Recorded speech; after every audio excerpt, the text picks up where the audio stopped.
Thank you for coming to our event tonight. We're excited to have Minnesota author Eskens here with us tonight to discuss his latest book, The Stolen Hours.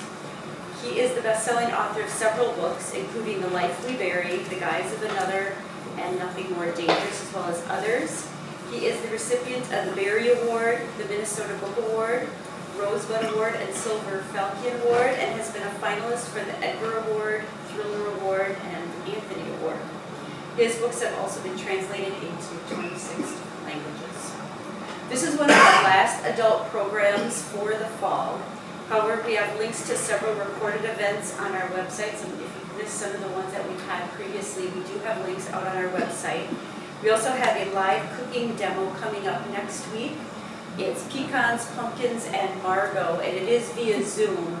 And we have links for that event out on our website as well, so you can join us live for that. And also, if you register beforehand, you can have samples. If any of you have been to Margot's restaurant, we have samples available. You just have to register ahead of time so that we know, she knows how many to make. Let's see, we also have our ongoing adult craft kits available the first of each month. And if any of you had signed up for our program, The Art of Dying Well, it's based on the book by Katie Butler. It was scheduled to take place at the end of this month. However, we had to postpone that event, but it has now been rescheduled for March 10th. And if any of you have any questions about that or would like more information about that, just let us know, and we can get that information to you. And also, one last quick reminder, we have a drinking fountain and our restrooms are located to your right, behind you. And with that, please join me in welcoming Eskens.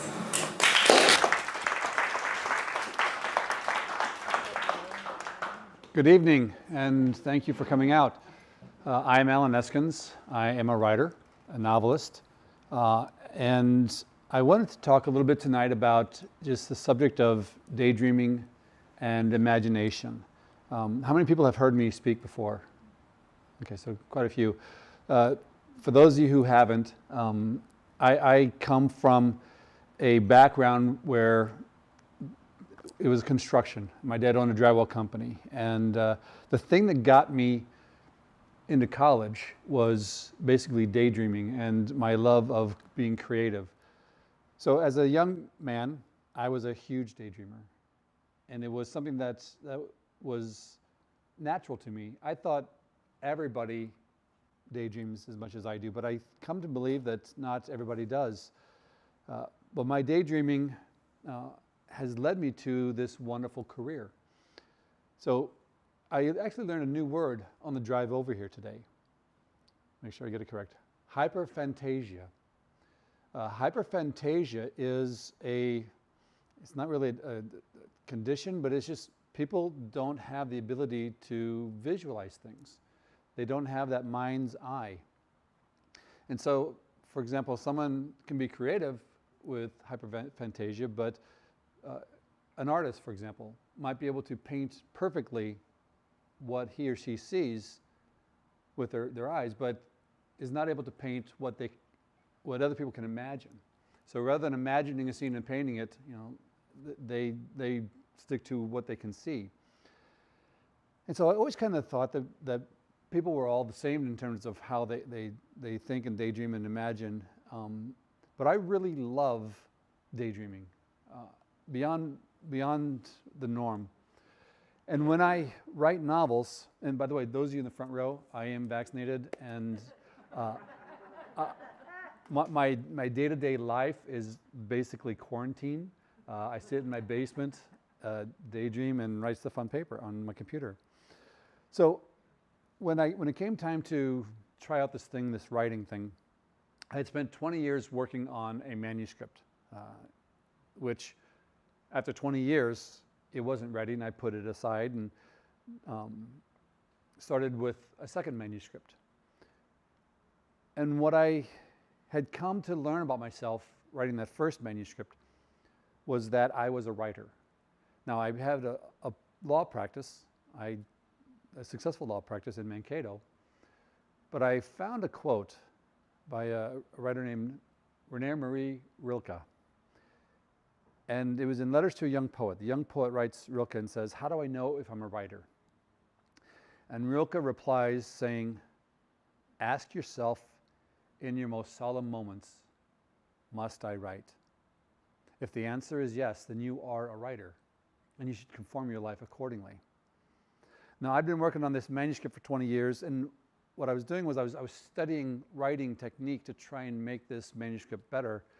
And so I was taking classes at the Iowa Summer Writers Festival, at the Loft Literary Center. I was reading tons of books on writing technique, all because I wanted to make the story better. And in the course of doing that, I found that I had a passion for writing.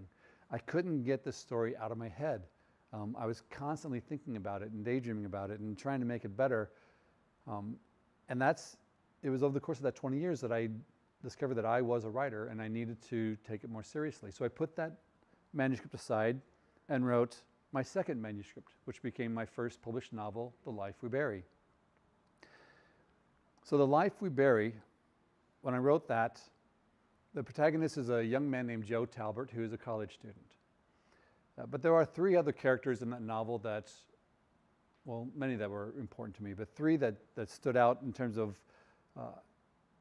future projects. So there was Joe, college student. There was Lila Nash. Lila Nash was a young woman who lived next door. She was also a college student, lived next door to Joe.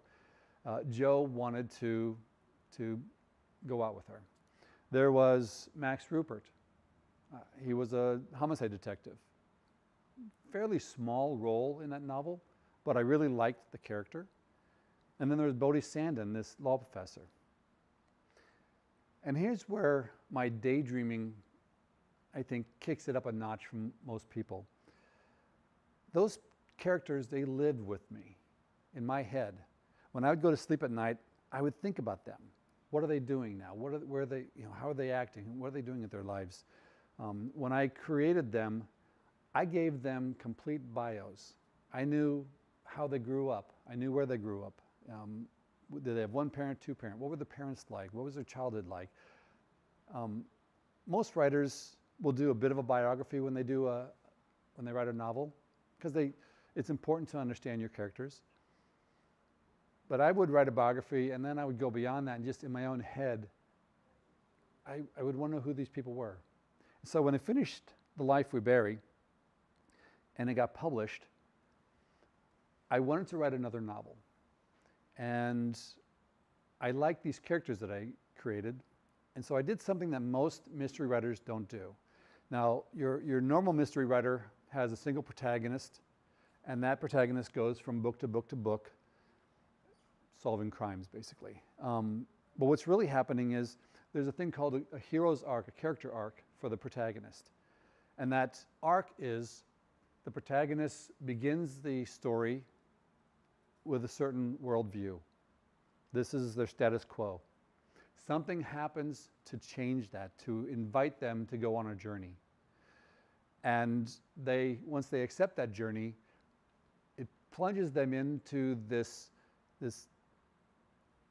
very difficult situation, a crucible. And over the course of that crucible, they change. So they go from being Joe Talbert in the beginning of The Life We Bury. He wants to leave his brother behind. And over the course of that novel, he has to come to understand his responsibility for his brother. And that if he had a choice of going to college or taking care of his brother, he had to take care of his brother. And that was the journey that was important to me when I wrote that story. Now, I love writing the mysteries. I'm a former criminal defense attorney. That aspect of it is the analytical, intriguing part of it. But the emotional, deep core of my stories, the characters, really is where I find my joy in writing. So I try and create a story that's going to have an arc for this character, this protagonist. Now, when you have a series where you have the same protagonist going from story to story, what you're doing is you're giving a character arc not to the protagonist necessarily, but to someone in the story, the person that they are helping. That person is the person who has the journey. And the hero is there to guide them, to help them with that. So you're Jack Reacher. if you look at the first Jack Reacher novel and the last Jack Reacher novel, there's very little change to Jack Reacher from beginning to end. But the people who he meets are changed because he's there. So that's your prototype mystery, is the one protagonist going from novel to novel. But I really liked having my main characters be the ones who have the arc. And so I couldn't really have Joe Talbot have another story, solving another mystery. He's a college student, for Pete's sake. So I needed to have someone else carry the weight. And I really liked these characters that I created, so I had Max Rupert, homicide detective. He was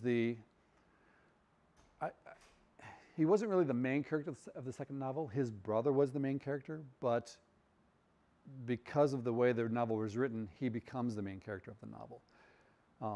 Then I wrote a story with Max Rupert investigating a crime and Bodhi Sandin, the law professor, defending the person. So they're going against each other. That was called The Heavens May Fall. Then I wrote The Deep Dark Descending, which was Max Rupert's, that was his arc all by himself. Then I went back and 6 years had passed, and I knew that Joe Talbot had grown up over those 6 years. He was no longer a college student.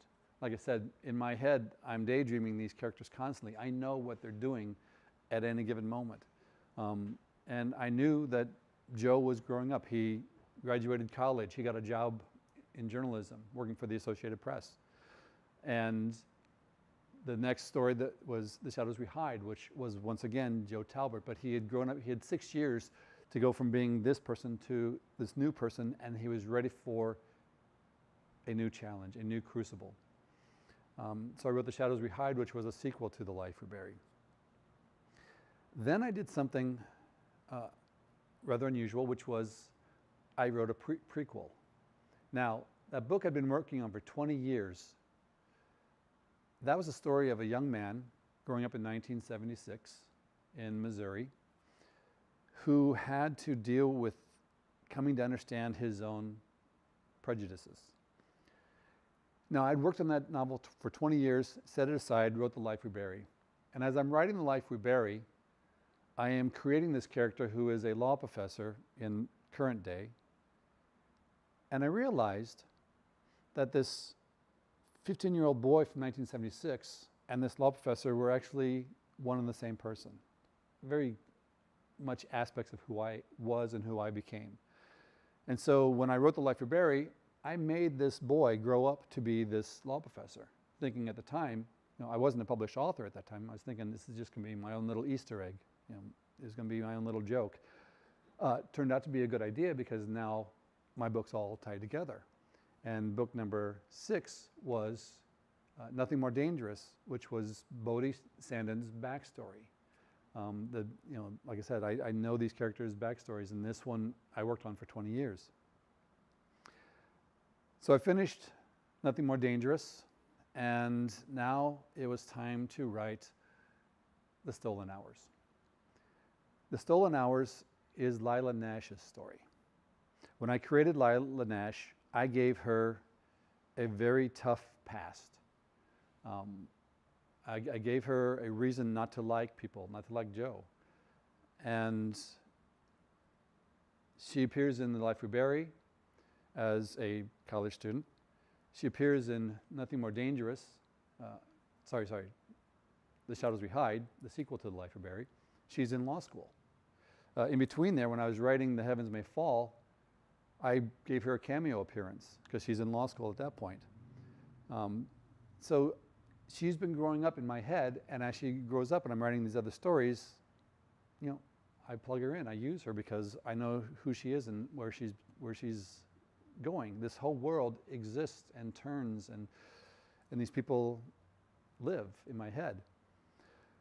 But the thing that was difficult about The Stolen Hours is that it was going to be my first female protagonist. And I was very nervous about that because I'd read some novels written by men with female protagonists that I thought they missed the mark. And I didn't want to do that. So after I wrote the Nothing More Dangerous, I took a year off. So I didn't have a book come out last year.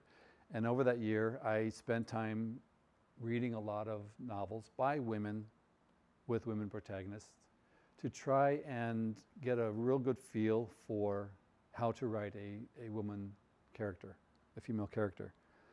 And I read some books by men with women protagonists to see how they differed, and if I thought the difference was noticeable, and I did. I thought that the difference was noticeable between a man and a woman writing it.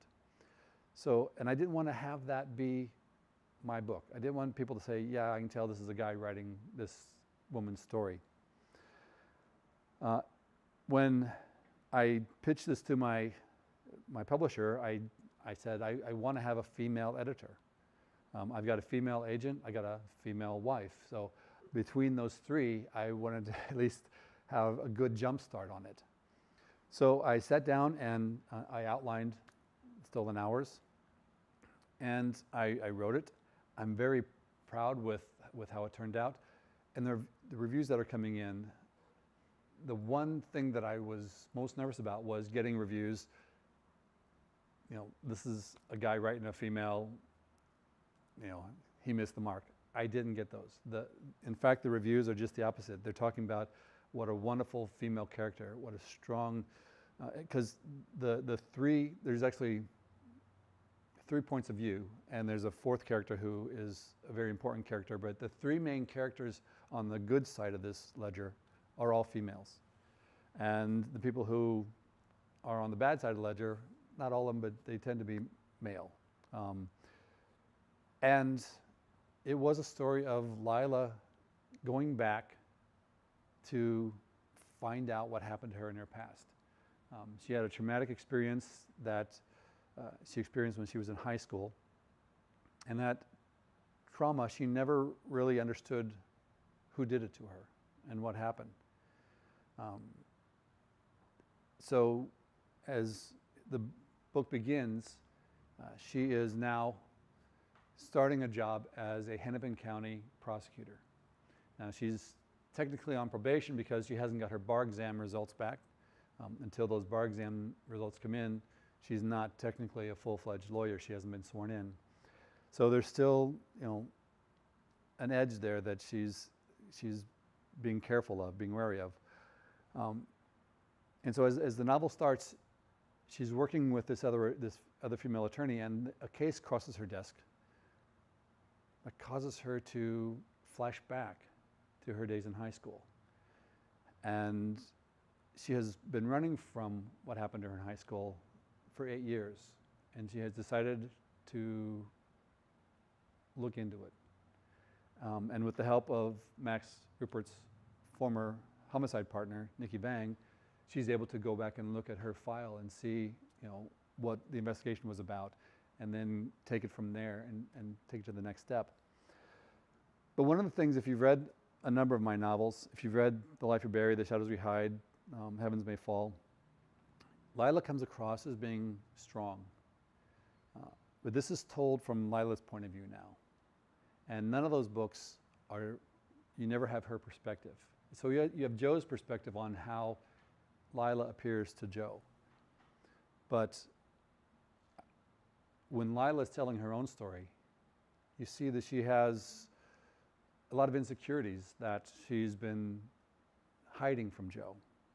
So I want to take a moment and just read a little bit of the opening to give you a sense of what I'm talking about.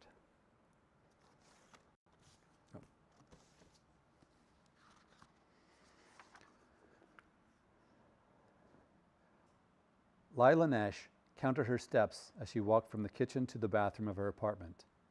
10, 9, 8. The numbers falling silently in her head, a remnant from those days when she paced the corridors of the hospital.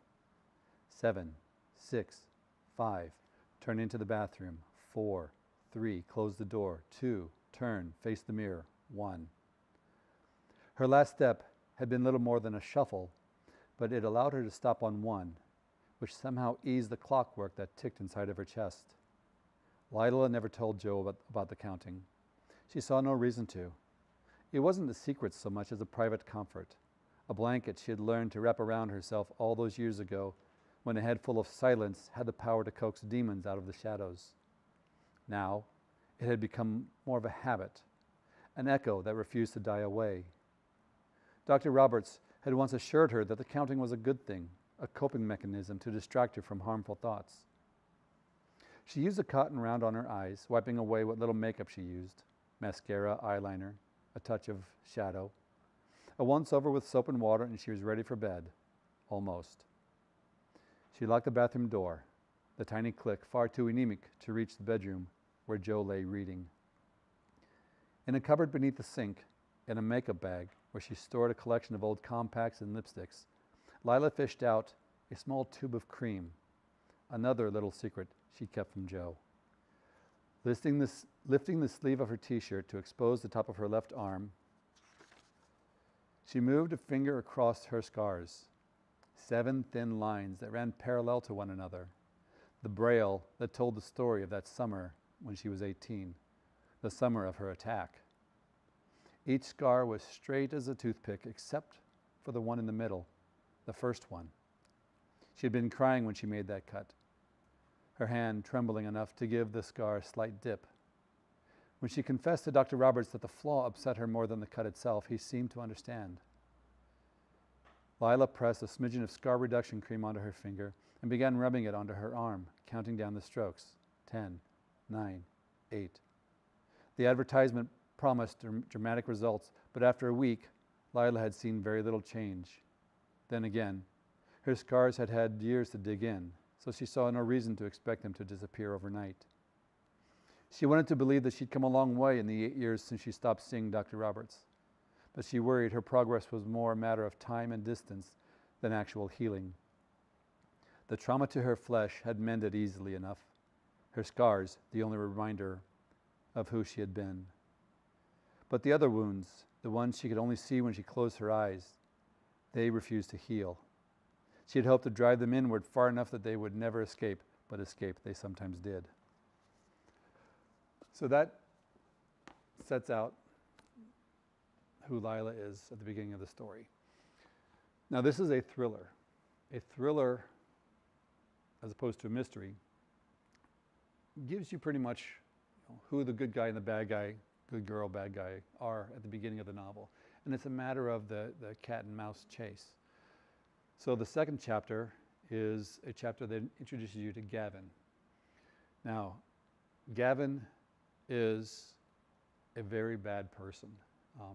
And this is, again, where my imagination and stuff really helps out, because what I'd like to do when I write is I'd like to walk around in these people's shoes. I want to see the world from their point of view. So, I'm counting my steps when I'm walking around the house, when I'm thinking about Lila. I'm reaching back to my memories of where my insecurities came from, where my sister's insecurities came from. How is it that she would act or react? But when I did Gavin, I got to, I wouldn't say it's a fantasy, but as a criminal defense attorney, you often find yourself thinking how stupid people can be when they commit crimes. And they're really bad at it. And you think, I could be so much better at it. And pretty soon the daydreaming takes over, and I'm thinking, okay, if I were going to commit this crime, how would I do it? And and going back over the investigation that's going to happen. What are the police going to be looking for? How do I stop them from finding any trace of me and leaving any trace behind? And that was really a blast, because that is who Gavin is. He spends he's a loner. He spends his time fantasizing how to commit perfect crimes and get away with it, and going through great lengths to eliminate the evidence and prevent the evidence. So I think, as much as I loved writing about Lila and walking around in her shoes, I really enjoyed walking around in Gavin's shoes. And so if you've read it, or if you do read it, please don't hold that against me. But it's one of the fun things about being a writer is, while I'm sitting there in my basement, I'm in my head, I'm somebody else. And I want to know that person and I want to be that person. So when I'm in a scene, I know how they're going to act and they're going to react because I know who they are. There's a difference between character and characterization. Characterization is, he's 6'1", 58 years old and let his hair grow. That's characterization. Character is knowing them so well that you know when the pressure's on, here's how they're going to act within a scene. And that's what I want to do when I get to know my characters, is know them at that level. So that's what I've been doing for the past couple of years. I've also written a book that's going to be coming out next year. It is Max Rupert. So if you've read Max Rupert novels, the Guise of Another, The Heavens May Fall, The Deep Dark Descending, there's an arc over the 3 novels to his character. He starts out The Guise of Another as this Boy Scout, this man who has a strong moral compass. He follows the rules, he's ethical. In The Heavens May Fall, he starts to question that aspect about himself. Is it better to follow the rules or follow your heart and do what you believe to be right, even though it violates the rules? The Deep Dark Descending is Max Rupert facing his darkest nature because of the decisions he made in the prior 2 books. And at the end of that novel, he has to go sit in the corner for a while. And he's been there for 3.5 years. Again, as he's been living in this cabin, I know what he's been doing. He has not shaved. He has not cut his hair. This is actually research. Now this is me finally getting back at my high school principal who made me cut my hair. The Catholic high school. The rule was you couldn't have your hair touch your collar. And one day I was walking down the hall. I was all by myself. I don't know why, and my shadow was in front of me. I was kind of bouncing, watching my hair do this. And then I look up and there's the principal and he says, "You can't come to school tomorrow unless you cut your hair." It's like, oh. So now I get to grow it. Anyway, so Max is going to be in the next novel. And as of today, this morning, we settled on a title. It's called Forsaken Country. It takes place north of Grand Rapids for most of it, but then there's some Twin Cities, but then the Boundary Water Canoe area. It plays a large part of it. And I'd never been to the Boundary Water Canoe area. And so this past spring, I had a friend who is an avid camper up there, take me up there and kind of just show me what it's like, and spent a weekend up there, 4 days up there, and it was just beautiful, just absolutely glorious. Loved it. And so when I say it's Forsaken Country, it's not the Boundary Waters that's Forsaken Country. It's a metaphor for Max, actually. So that's coming out next year. I am outlining my next novel, which is going to be Bodhi Sandin as an adult. It's going to involve the security hospital in St. Peter. And I have been wanting to write a story that involves a security hospital for a long time because as a young attorney, I took cases out of the security hospital. So they had what's called Jarvis Hearings. And a Jarvis hearing is if you're going to give neuroleptic medications to somebody and they refuse, you have to have a hearing to determine whether or not you can override that refusal. And I would represent these people at these hearings, and I met the most wonderfully, I wouldn't say strange, but just wonderfully out there people, people who would sit there and look at you and tell you that they are the missing Rothschild heir, and be absolutely convincing in their story. And I always wanted to write a story about that kind of a person. And so I've been outlining it. I've written 1 chapter because I normally do the whole outline and then sit down and write it, but I couldn't wait to write this chapter. It was just yelling at me to get written, so I wrote it. But that'll be hopefully coming out 2023. After that, I'm not sure. I'm still, I got a lot of stories in my head. These people are still living there and want to have stories told about them, and I'm writing as fast as I can. But one book a year is about as fast as I can go. I know, people who write 2 and 3 books a year. That's not me. I can't do it. I could, but I wouldn't. I would think that the quality would suffer. It takes me a while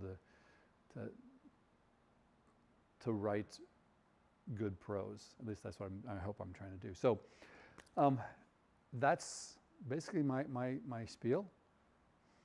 Okay, I got a question. And after that, it's your turn to ask questions, but show of hands. How many people pronounce it spiel and how many people pronounce it spiel? So raise your hand if it's spiel. And raise your hand if it's spiel. I think the majority say spiel. That's what I say. My wife says, no, it's not spiel, it's spiel. I say, no, it's spiel. Anyway, that's, yeah, I should just look it up, I know. But that's it. Now it's time for question answers. And please, sir.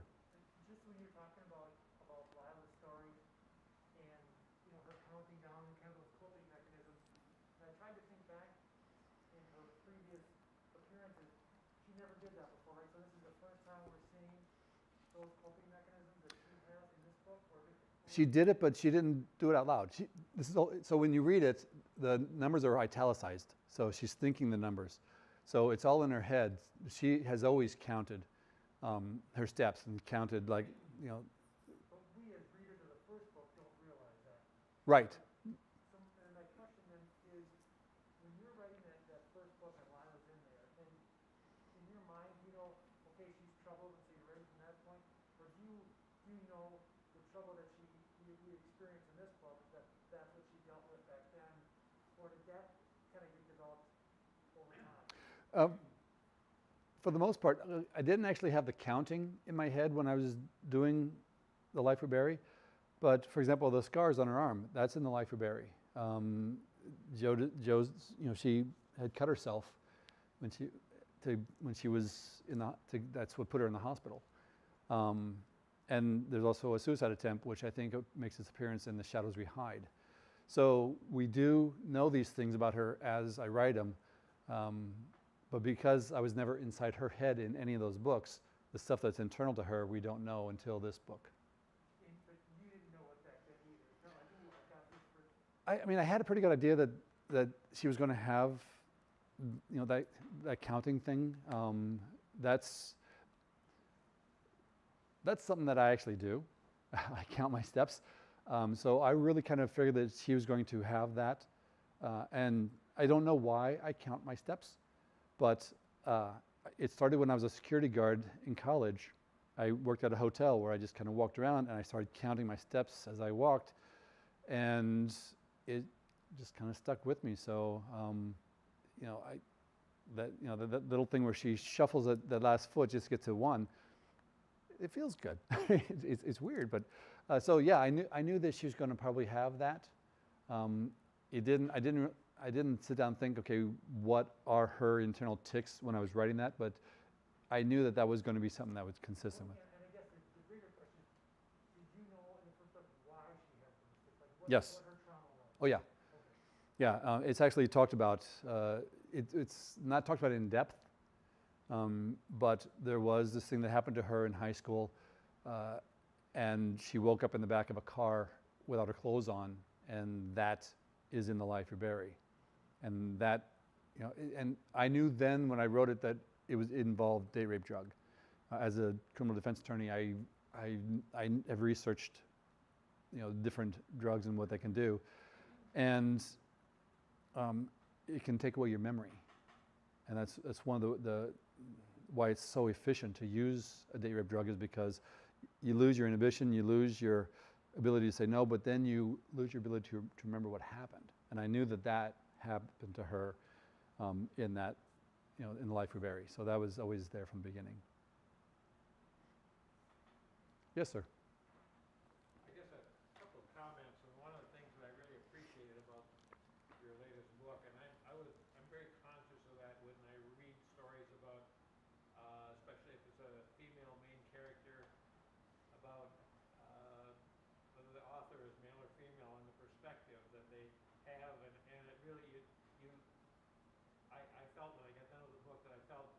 you really did a good job from, as a male writer to present that character. And also, the character of Gavin, I mean, you really did create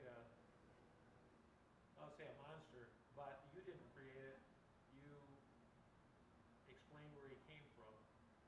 And I think that was really what has struck me about that character is he's a survivor who was, from, you went into his early age and how he had to respond to the world around him, and that. Well, thank you.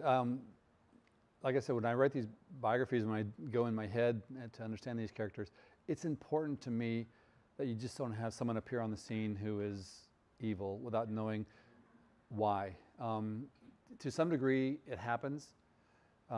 In, for example, Nothing More Dangerous, the bad force, the evil force in that book is a family, the Halcombs.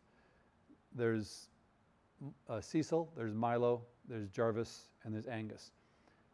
And I created the 4 men for a reason. Each one had a different aspect of this, racist bigotry. Milo was a true, he was actually the most racist of the bunch, even though Cecil was the leader of the group. Cecil used racism as a way of getting power and staying the head of the group. Jarvis was doing what he did because his father, he was his father's son and didn't fall from the tree. Angus did it because that's what the family's thing was, but he really didn't want to, and you could tell that. So, yeah, knowing that about the characters, then as I'm writing the scenes, I know that Angus is going to act differently than Jarvis in a scene, even though they're both doing something that is racist or bigoted. So yeah, when I was creating Gavin, I sat down with a pen and paper, and here's why he is who he is. These are the things that happened to him, these markers that happened to him that I can refer to give the reader an understanding that I don't necessarily want you to sympathize with him, but you want to understand him. You want to relate. There was a screenwriting book that I'd read that talked about Silence of the Lambs. And they said, well, Hannibal Lecter is very evil, but people like him, not like they want to be his buddy, but they like him because, in the sense of they want to watch him do stuff because they can relate to him. If I were going to be evil, that's the kind of evil that I would want to be, And so there's a relatability to Gavin once you understand why, his childhood, his past. So. Yes. Hopefully I don't take up too much time. A comment and then a question, if you don't mind. A comment, and I don't want to spoil it because I heard somebody just on the spoiler alert with the new book, and those of us who've been fortunate enough to read it already. I don't want to ruin anything, but I appreciate you talking about the having a strong female lead, and I'm assuming that, I'm not going to go into it, but with the district attorneys who Lila's working for, I'm assuming that's why one thing happened, and then she was, of course, went to a person who's less strong, basically, in a role. And I think that was a change in the book. It felt like it anyway, the change in her and how she took responsibilities in her career forward now as a female versus just being another attorney. So I do appreciate that. I think I understand even a lot greater now that you said that. My question is, you said you read, and of course this is just inquiring minds want to know, but you said that you read a bunch of female authors. Would you care to say who gave you the most influence? Oh, the most. At least, several off the top of your head. Yeah, Ruth Ware. Ruth Ware. Laura McHugh. She's a Missouri writer and wonderful. Julia Dahl. Where the Crawdads Sing. I can't remember that author's name. Was that? Julia Owens. Yes. The Marsh King's Daughter. That's Karen Dion. I think it's Barbara Fitch, the White Oleander. Jenna Fitch. Okay. White Oleander. I loved that book. The voice in that book was something that inspired me when I was writing Lila's character. So yeah, those are some that just off the top of my head. But yeah. Yes. Somebody once said there's no good writing, only rewriting. I'd like your comment on that, but I also would like you to tell us, as a writer, when you finish your chapter, your rough draft, or maybe a final, penultimate draft, how often do you rewrite a chapter? In general, I know it's hard to answer, but you get to a point where you say, I've done enough rewriting of this, and So the first one, there's no such thing as good writing, only rewriting. The problem with that as an adage to follow is oftentimes the first thing you write it's pretty close to what is going to stay on there. So you want that first draft to be really as good as possible. It's hard to go back and see mistakes once you have something on the page in front of you. So for example, I worked for 20 years on Nothing More Dangerous. I set it aside. So I'd written that thing multiple times, first person, third person, and when I went back to write it the last time, after having published 5 novels, I didn't get the old manuscript out of my drawer. I didn't want to have those pitfalls. Because when you look at a page and you read something, you think, yeah, that's good, but it's not necessarily great. It's not the best. And the things that I wrote when I was less experienced and learning how to write, I didn't want those to get in the way of what I thought I could do now. So I outlined it and I wrote it from beginning to end as if that manuscript didn't exist in that drawer. And it made a big difference. So that first draft is really going to, it'll block you sometimes from having a better idea. When I was in theater, I took improv classes. And one of the things that improv taught me was that your first, second, maybe third ideas aren't necessarily that good. They're probably okay, they're good, but they're the things that other people would think of as well. So they're not as original. When you get into that 4th, 5th, 6th level of ideas, now you're coming up with stuff that other people have not thought about. When you're trying to create a metaphor, and the first thing comes to your head, apple doesn't fall far from the tree. Well, that's a cliche. So you want to step back and you want to think, okay, I don't want to use a cliche. I want to take my time and write something more creative. I have a quote, a line in The Life of Barry, no one can change the sound of an echo. That's basically apple doesn't fall far from the tree, but it's saying it in a way that hasn't been said before. And so when you take your time, and if I'd written apple doesn't fall far from the tree, the second time I'm going through, I'll see that, read it, pass, and just go right past it, thinking that's okay. So I think first drafts are very important. That's why when I say I could write 2 books a year, but I don't, I spend time trying to go to deeper levels of ideas in my prose and my writing, rather than the first thing that comes in my head.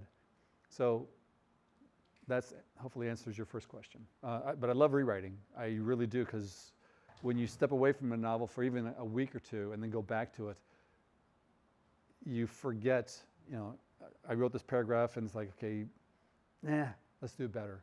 And so I really do love rewriting as well. I have forgotten your second question. Oh yeah, how many times do I rewrite? The earlier chapters, the chapters that are more emotional based, more character based, I will rewrite those quite a few times. Maybe 10, 12 times. First chapters in particular, because you really want to grab the reader, you want to create the world for the reader, you want to introduce your protagonist. The first chapter always carries a lot of weight, but at the same time you don't want to do an information dump. So the first chapter is really one of the hardest chapters to write, because there's that balance. Draw them in, tell them as much as they need to know, get them intrigued, move on. My first chapters, I'll probably do 15, 16, 17 rewrites of it. So, yes, My favorite line in your book is early, when you talk about the slashes being real. I thought that was fantastic. I did too. What she said was her favorite line was actually one I just read, the Braille that told the story of when she was 18 years old. That was me sitting down thinking, okay, if I'm rubbing scars on my arm, what does that bring emotionally? How can I express that in a way that not just describing the bumps and the physicality of it, but doing it in a way that makes it mean more than that. And so when I came upon Braille, it just made sense that it's something that you touch. It's tactile, and it tells a story. It is words. This is what happened to me. So and that was one of those things where I went beyond just the first, second, third thing that came to my mind. So, but thank you. That was a big catch. Yes.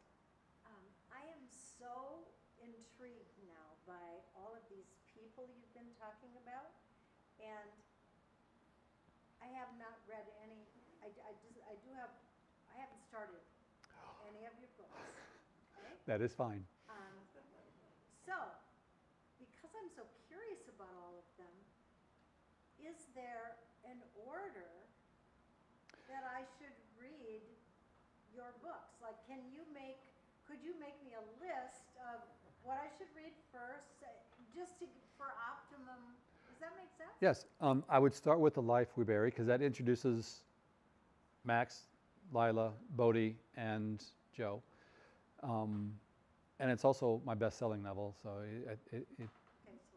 it's Do I need to highly awarded. Well, Is that?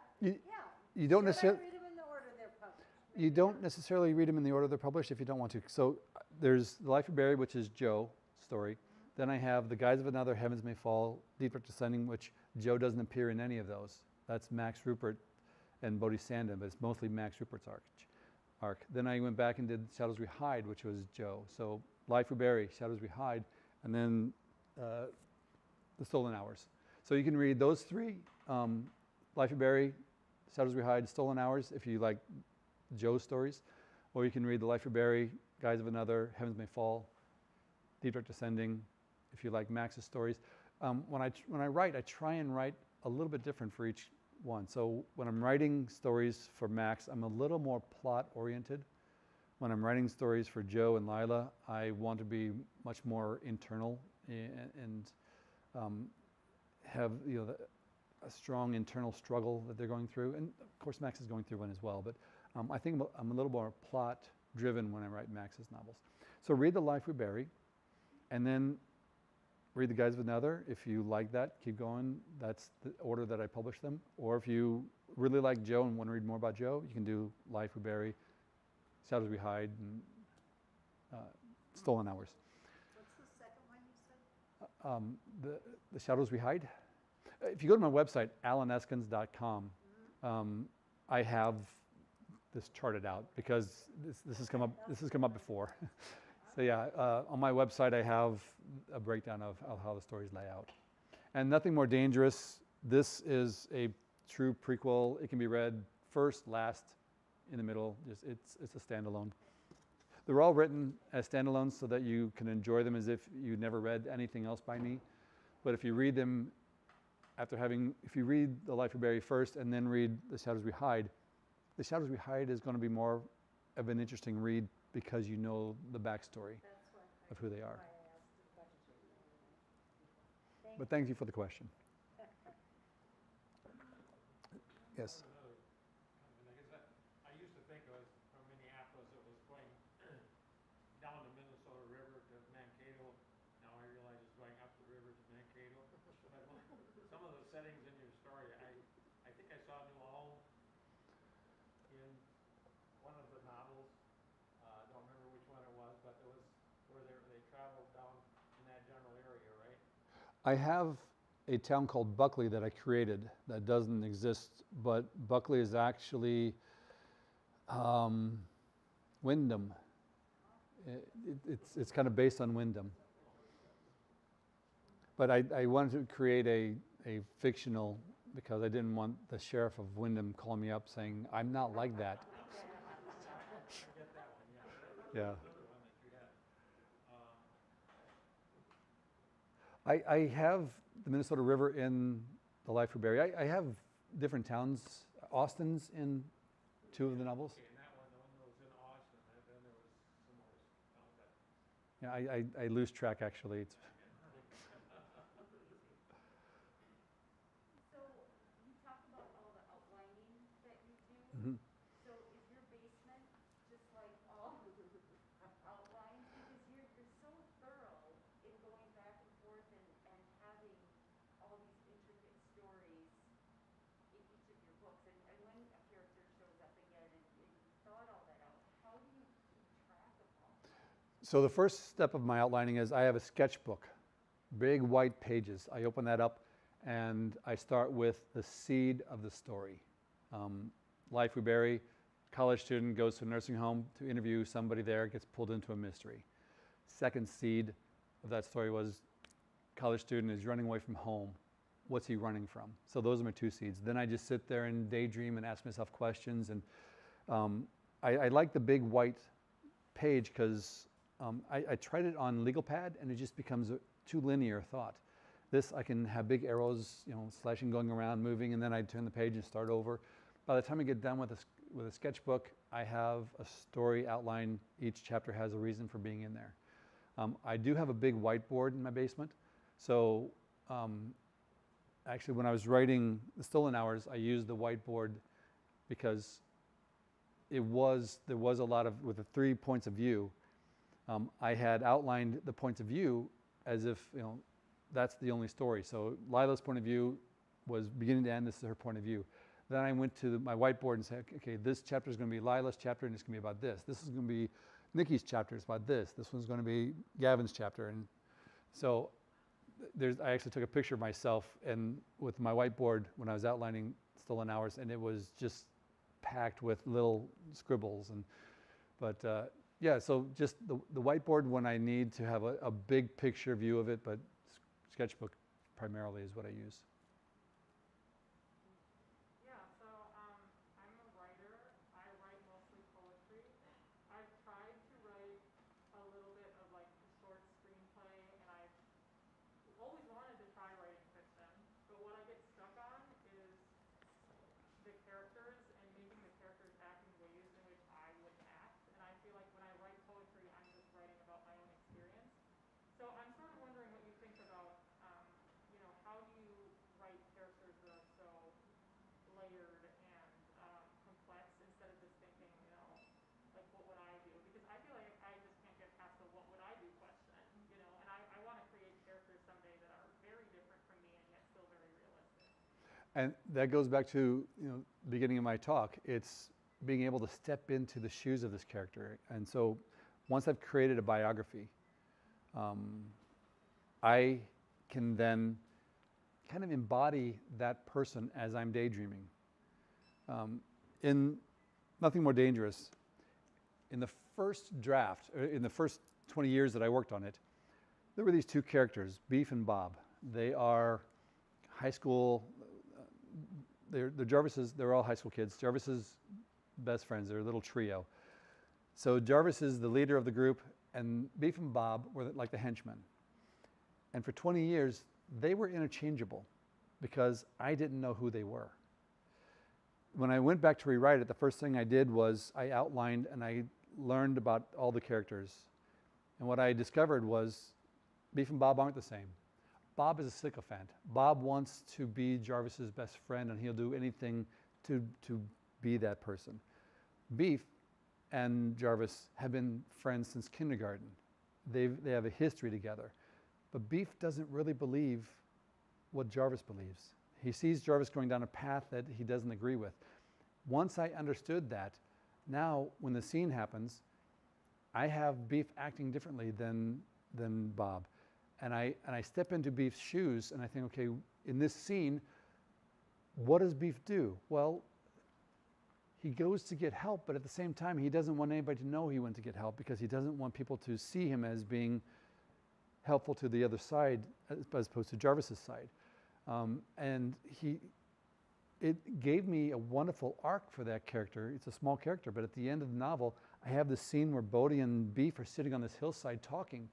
You know, Bodhi's a freshman, Beef is a senior, and they're having this heart-to-heart that did not exist in the previous novel because there was no arc for that character.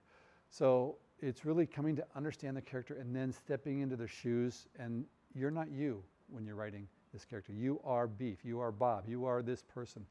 Write the scene from that person's point of view. Then step back and rethink the scene from somebody else's point of view within that scene.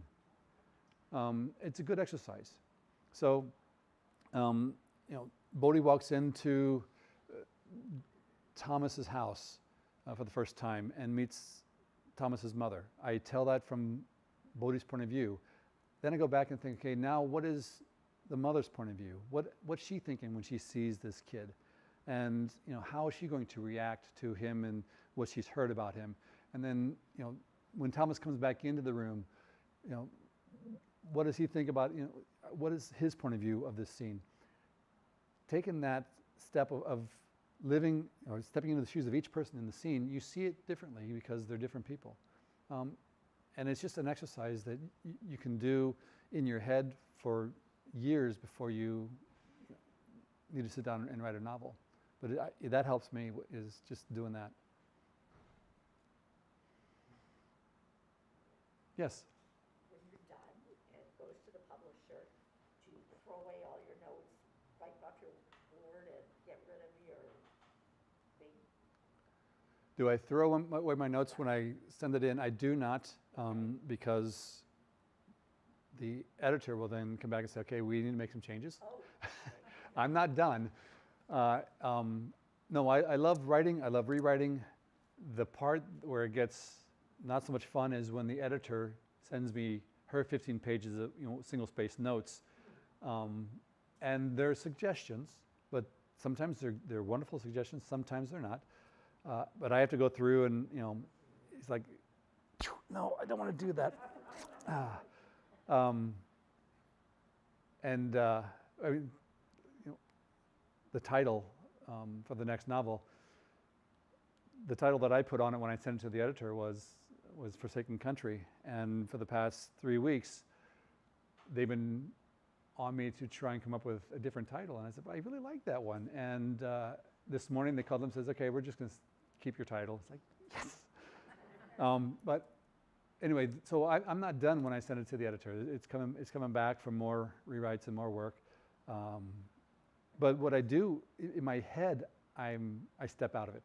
So I send it to my editor, and then that story is done, and I'm working on the next one. Because while I've been writing the rewrites for that novel, the next story is in my head going, let's get going. You know, it's time to write me now. So I'm ready to move on to the next story as soon as I can. Now I have to stop the next story and go back and do the rewrites for my editor. And then the worst part of it, the absolute worst, is the copy editing. I am so bad at copy editing. It is, my teachers were right. I was a terrible student on that score. And I still can't spell today. When I do the New York Times crossword puzzle, I can't do it alone because I need my wife there to spell things for me. So I say, okay, I know this is the word that goes there, but I don't know how to spell it. So she has to write it in. Anyway. Just speaking with your editor again, do they expect you to actually change what or they just suggest that you don't have to change it? The way it works is I have a contract with them to write a book. They have to accept that book before I get paid. So they will say, okay, loved your manuscript. What if you did this and this and this? Their job is to make it better. And I have an editor right now that I really trust, that we get along really well in terms of intellectually how we see the story. And we had a phone, I haven't looked at her notes yet, I just got them today and I haven't looked at them yet, but we had a phone call, and in the phone call she's saying, well, what if you did this? I'm like, what a great idea, I should have thought of that. So having that synchronicity with a good editor is a wonderful thing. I will make the changes that I think are appropriate for the story, and if they think it's not at the snuff, they can say, we don't accept it. That's never happened to me. It has happened to other writers, but it's never happened to me.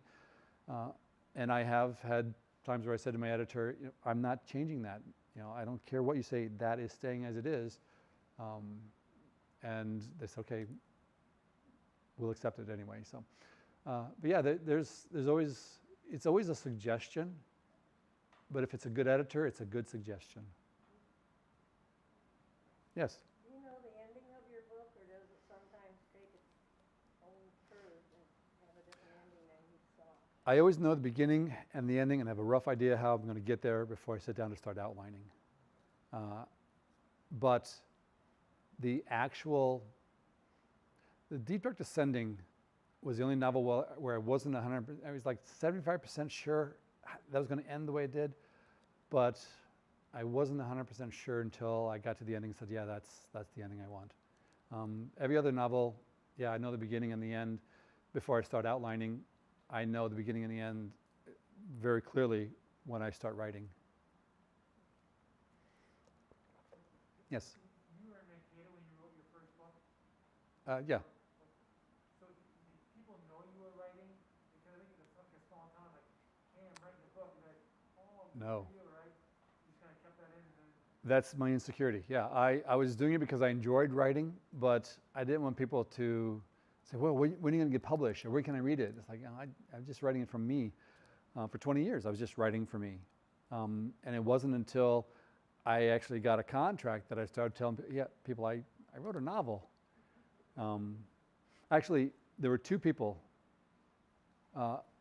Before I sent The Life We Bury to get an agent, I had two friends who read a lot of books. And I gave them my manuscript. I said, can you read this and just tell me, is it a novel? Because I don't read a whole lot. I've always had trouble reading. So I listened to most of my novels. But I wasn't sure that what I'd written was a novel. So I asked them to read it and let me know if they thought it was a novel. They said, yes, we think it's a novel. And so I got an agent and publisher. Then I announced that I was a writer. But no, I kept it under my vest for years. And I did it for my own enjoyment. I think that's important. I didn't do it thinking I'm going to be a writer, make a bunch of money, retire from being a lawyer. It was, I like writing. I like it when I write that sentence that sticks in somebody's mind, that the new metaphor that no one's ever thought of before.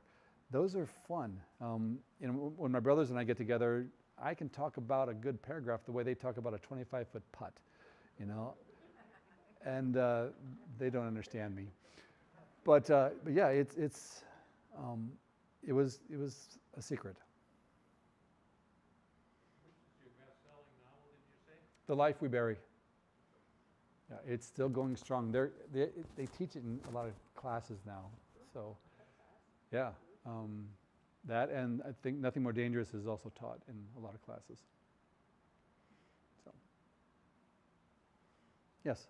You talk about your daydreaming and your imagination and how it's just so powerful. But I'm wondering, are there people in your real life that have inspired any of the characters or traits of Yeah. Are there people in my life that I use to create my characters? kind of spur the There's one character in The Life We Bury and The Shadows We Hide, Jeremy, who is modeled after somebody I know. Beyond that, it's amalgamations. It's a little bit of this person, this person's facial expressions, this person's demeanor. that does come into it Yeah. from not necessarily just one, but No, it's a mixture. Okay. It's a mixture. So, it could be actresses or actors. So it's just whatever gives it an image in my head. Now, when I describe my characters, I tend to describe them very lightly because I want to describe them enough to put an image in your head, not the one that I have. So rather than going into great detail on what Lila looks like, it's just a couple things here and there to give you an anchor as to what you think she looks like. Because it doesn't matter what I think she looks like when you're reading my novel. It's what you think she looks like. So I think I described her as having dimples and black pixie hair in The Life We Bury, and that was it. And she was also this height, because Joe was only 5'10", so I gave her height so she wasn't taller than him. But otherwise, that was it. Yeah, I give you just like little anchors here and there to let you paint the picture in your head. Another comment. When I read your latest book, and I started, and I saw Joe Talbot, I said, "Gee, that's a familiar name." I mean, the thing that I like about your books is, for anybody who hasn't read them, as far as I'm concerned, they can all be standalone novels easily, even though there are characters that are, there's a thread going on in there, but I feel like every one of them was an individual story. That's the goal, so thank you. It's what I'm trying to do. And yeah, so I love it when, for example, Lila has this job at Hennepin County. There's a guy there who is giving her a hard time. He actually appeared in The Heavens May Fall.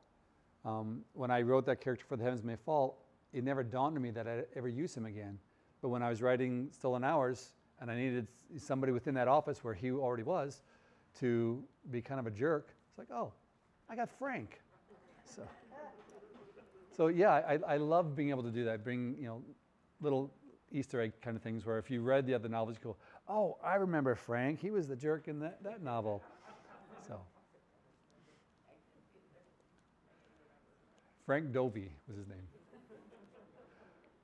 But any other questions? Okay, I want to thank you all for coming out. I really do. I appreciate it. And while I don't do this to sell books, I would prefer you buy them at a local bookstore, but I understand you don't have one. I do bring books with me if you wish to buy one. The hardcovers are $25, the paperbacks are $15. But if you want me to sign books that you brought, I'd be happy to do that. But thank you for coming out.